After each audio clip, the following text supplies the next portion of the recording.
geez, I'm a bit worried about Collingwood. When you say a bit worried, do we jump to conclusions? Like a week ago, like everyone thinks Hawthorn are a premiership contender. And honestly, Collingwood had them absolutely beat. Darcy Moore takes that mark, which he probably takes normally, maybe not this year, normally 99 times out of 100. They beat Hawthorn a week earlier. Like, so do we jump to conclusions too quickly? Well, they didn't play well. No, okay? I do agree with that. But what they didn't do was defend the ground well at all. So I think that the number one team in the competition for marks inside 50, sorry to get a bit statistical I like this. here, is Sydney with 14 marks inside 50. Hey!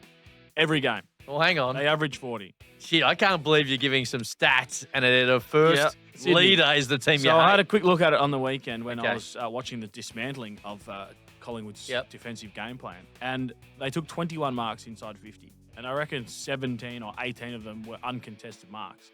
So, and it's pretty easy to see it. When you're on a high level, you can see how teams defend the ground. And Collingwood is press, their defensive press. So teams that leave your man to come up to the next one if they're chaining out.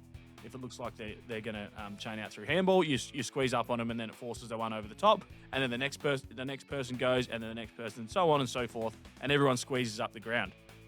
Well, they were that far off in terms of their timing on the weekend. They were coming up and half pressing. So the first guy would half press, and then it would leave his man over the top, and they would chain over the top, and then the next guy was either staying on his man or too slow to react. I reckon it happened 20 times during the game. So maybe they still have a reasonable side, and they just had a really horrible night with how they defended the ground, because they obviously did it a lot better the week before. But you just have to have a look at that and think, well, hang on, it's not a side that's in sync at the moment with how they're defending rather than moving the ball.